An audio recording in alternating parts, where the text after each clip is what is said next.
Le Psychodon, agir pour la santé mentale présente. Sud Radio, la roue des émotions, 13h30, 14h, Didier Meyran. Bonjour à tous, je suis très heureux de vous retrouver pour la roue des émotions et comme vous le savez, nous avons 6 émotions qui animent notre santé mentale, la joie, la tristesse, la colère, la peur, la surprise et le dégoût. Comme chaque semaine, je vous propose de décrypter les faits marquants de l'actualité par le prisme de vos émotions et de prendre de la distance face au flux incessant de l'information. Et pour nous aider, avec nous Solène Brost, bonjour. Bonjour. Vous êtes neuropsychologue, cofondatrice de la plateforme Mon Cher Psy. Également avec nous le docteur Étienne Jalanque. Bonjour. Bonjour. Vous êtes docteur en médecine, psychiatre, auteur de la thérapie du bonheur, publiée aux éditions Marabout. Sud Radio, la roue des émotions. Séisme en Turquie et en Syrie, plus de 40 000 morts. L'ONU lance un appel aux dons. En Turquie et en Syrie, en effet, le nombre des victimes du séisme ne cesse d'augmenter. On dénombre plus de 40 000 morts, des milliers de blessés et de sans-abri. Le secrétaire général des Nations Unies demande aux États membres de fournir sans délai une aide massive de plusieurs centaines de millions de dollars. Les besoins sont immenses. Il pointe le décalage entre l'aide qui sauve des vies et la vitesse à laquelle ces aides arrivent sur les territoires. Docteur Étienne Jalanque, quelle vous semble être l'émotion collective impactée, la plus légitime face à cette actualité terrifiante, un séisme qui fait plus de 40 000 morts? Alors pour moi, c'est la tristesse devant l'humanité qui souffre devant quelque chose d'imprévisible et qui nous atteint tous.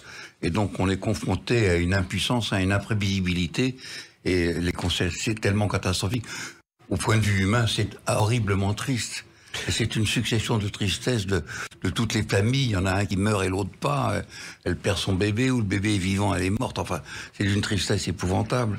C'est la mort qui s'impose par la violence de la nature. Il y a quelque chose d'effrayant dans cette force que peut avoir la nature sur la fragilité de notre humanité. Ça oui. Et donc là, on est confronté à quelque chose, on ne peut être que triste parce que on ne peut pas y parer. C'est tellement énorme qu'il reste que la tristesse. On ne peut pas fuir non plus. Donc la peur sert à rien. La colère, c'est comme ça. C'est épouvantablement triste. Solène Brost, comment vous réagissez face à cette actualité ? C'est vrai que pour moi, ce qui ressort davantage, c'est vraiment ce sentiment d'impuissance, parce qu'on est dans comme on l'a dit, d'un phénomène naturel. Donc, on peut pas lutter contre le mouvement des plaques, on peut pas lutter, il y a rien à mettre en place.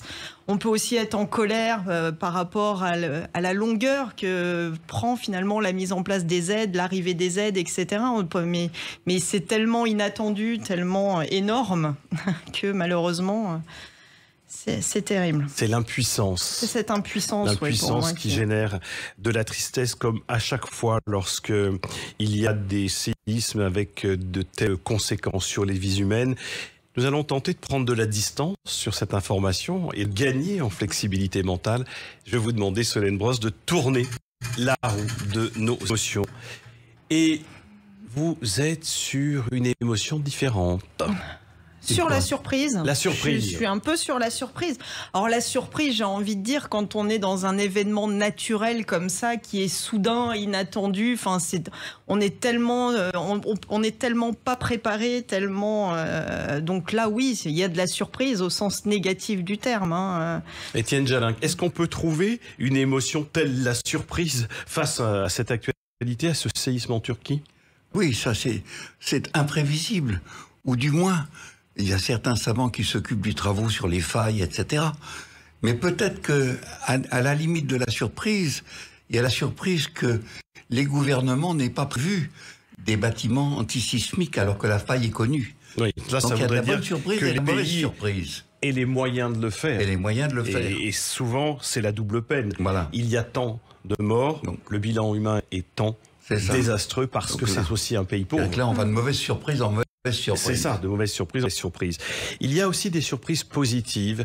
Il y a des femmes, et je pense à certaines dont on a vu les images ces dernières heures, qui sortent des décombres alors qu'elles ont déployé une résistance respiratoire hors du commun. C'est quand même une surprise que la vie aussi soit si forte dans un tel marasme, enfoui sous des décombres, la vie demeure. Oui, l'instinct de survie est plus fort. Et ça, c'est quand même intéressant. C'est admirable. Une surprise générale qui n'a rien à voir. Tout autre sujet, nous allons en Écosse où la première ministre écossaise annonce sa démission après 8 ans au pouvoir. En effet, la première ministre écossaise a annoncé mercredi de cette semaine sa démission.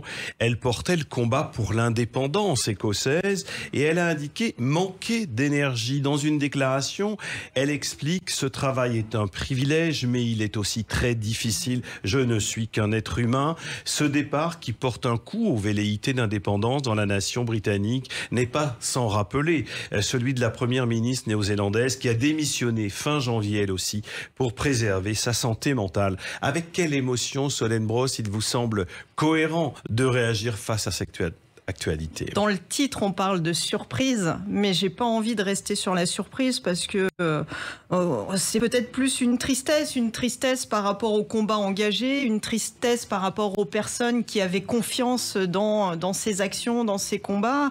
Alors, en effet, ça faisait près de 15 ans maintenant qu'elle était active dans le gouvernement et qu'elle menait à bien ses combats d'indépendantisme.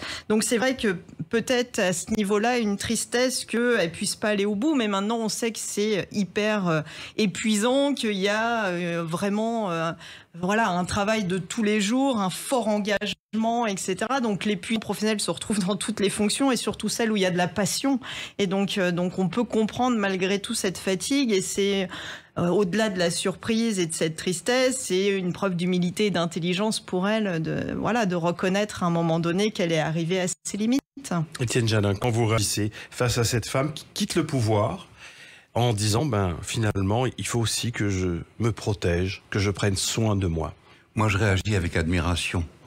Une femme qui a voué sa vie à la politique, à faire progresser la société et qu'elle est arrivée au bout du maximum de pouvoir et qui dit je ne peux pas. Et donc elle est confrontée et elle le reconnaît. Vous vous rendez compte, premièrement, c'est une femme qui a remonté, malgré la dominance séculaire des hommes, fallacieuse, mais bien installée pendant des siècles. Elle remonte, elle arrive, et elle a l'honnêteté de dire qu'elle ne peut pas. Et moi, je l'admire parce que elle ne franchit pas ses propres limites. Et elle dit « je ne peux pas », il y a de quoi en être fier. Elle ne va pas au-delà d'elle-même, elle ne se sacrifie pas. Et ça, je trouve ça admirable. Tentons d'emprunter d'autres chemins, vers d'autres émotions et de tourner la roue des émotions pour observer cette actualité par le prisme d'une émotion nouvelle et celle de la joie. Docteur Étienne Janin, une femme comme la première ministre écossaise qui démissionne et qui en appelle finalement à dire il faut savoir protéger sa santé mentale, c'est une joie offerte à soi aussi de se dire j'ai cette humilité-là de dire stop, je prends du recul, le discernement est nécessaire, je dois moins être en frontal. Moi, je trouve que c'est admirable et ça me fait... J'ai de la joie quand je vois ça, j'ai de l'espoir dans l'humanité. De voir que des gens qui sont au pouvoir n'en sont pas les esclaves ou les naïfs serviteurs et que là, elles se respectent. Et donc j'ai de la joie devant quelqu'un qui refuse de se sacrifier. Quel exemple extraordinaire.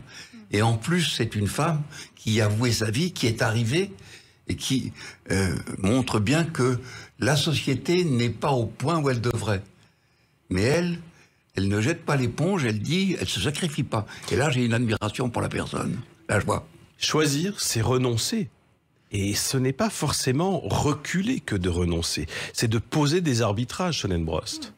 Oui, et puis on peut espérer que dans sa continuité, dans son chemin, d'autres prendront le relais, suivront l'exemple et continueront son combat. Et donc c'est plutôt un espoir, Un espoir, l'exemplarité d'une femme qui a la sagesse de dire « j'ai donné, J'ai été en frontale sur le plan politique. Ma mission sur l'indépendance de l'Écosse se poursuivra et peut-être d'autres prendront le relais. C'est un passage de relais qu'il faut certainement entendre là. Et nous aussi, nous allons passer le relais. Nous allons nous interrompre quelques instants. Il sera question dans la roue des émotions de la réforme des retraites, encore sous les feux de l'actualité avec les manifestations et puis cet accident qui implique l'humoriste Pierre Palmade. On se retrouve dans quelques instants sur Sud Radio pour faire tourner la roue de vos émotions sur l'actualité. Le Psychodon, Agir pour la santé mentale présente. Sud Radio, la roue des émotions, 13h30, 14h, Didier Meyran. Et nous nous retrouvons pour faire tourner la roue des émotions sur l'actualité. Avec nous, Solène Brosse, qui est neuropsychologue, cofondatrice de la plateforme Mon Cher Psy, et le docteur Étienne Jalin, qui est psychiatre et qui publie La thérapie du bonheur aux éditions Marabout. Il est toujours et encore question de la réforme des retraites dans l'actualité de cette semaine. Les Républicains et LR fait pression, un premier revers à l'Assemblée pour le gouvernement. Cette semaine, l'opposition de 38 députés de droite a été déterminante dans le rejet de l'article 2 du projet de loi qui inflige en effet un recul, un revers au gouvernement après des jours de débats marqués par de vifs incidents. À l'Assemblée nationale, les députés ont rejeté l'index senior en entreprise, un dispositif promu par l'exécutif pour inciter les employeurs à recourir à des salariés plus âgés. Étienne Jalin, comment est-ce que vous réagissez à cette actualité comme psychiatre ? Avec surprise. Avec surprise, tant les jeux politiques invitent et arrivent à faire, dans des débats politiques et des démarches, des choses qui sont apparemment contradictoires pour obtenir un résultat par la bande. Et donc, c'est toute une tactique politique. Et je suis émerveillé. Je crois qu'ils sont sincères, je l'espère pour eux, parce que ça serait dramatique. Mais en arriver pour des jeux politiques à faire des échecs, alors que les choses seraient sans doute bénéfiques quand même, c'est quand même surprenant dans les conflits du politique entre eux.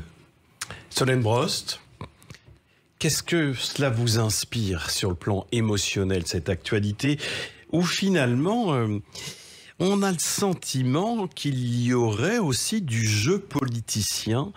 Est-ce que cela serait à la hauteur des enjeux? Nous avons des Français, des Françaises, des citoyens, des citoyennes qui sont dans les rues, qui sont inquiets pour leur avenir, pour leur retraite, qui manifestent. Et puis, ici ou là, on verrait des jeux politiciens. Est-ce au niveau? Est-ce à la bonne hauteur?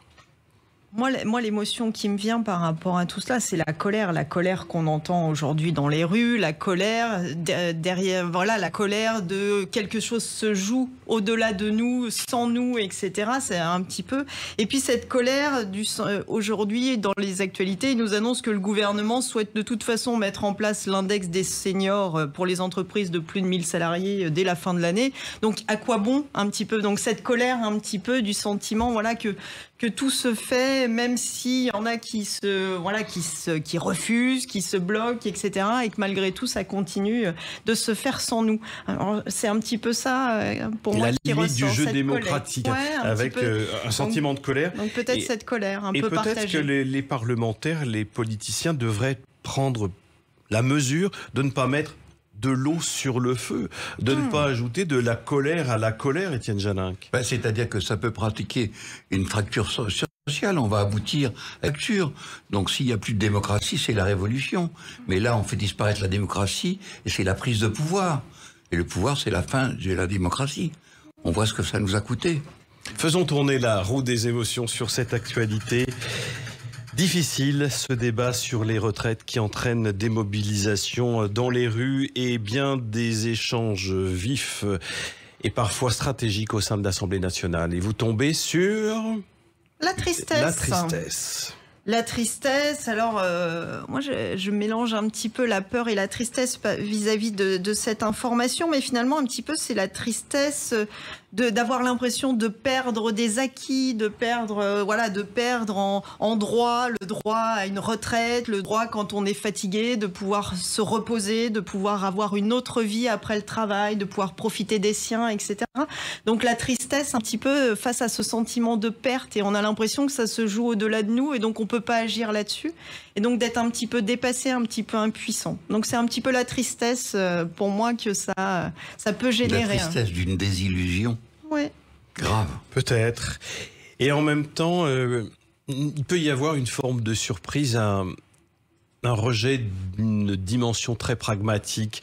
Plus de vie avec l'allongement de la vie. Oui. Est-ce que c'est pas lié quelque part à plus de travail? On vit plus longtemps, on travaille un peu plus longtemps. Est-ce qu'il n'y a pas là-dedans une forme aussi de logique statistique ou de logique démographique? Ou est-ce que ça vous semble pas légitime? Absolument certain, me semble tout à fait légitime.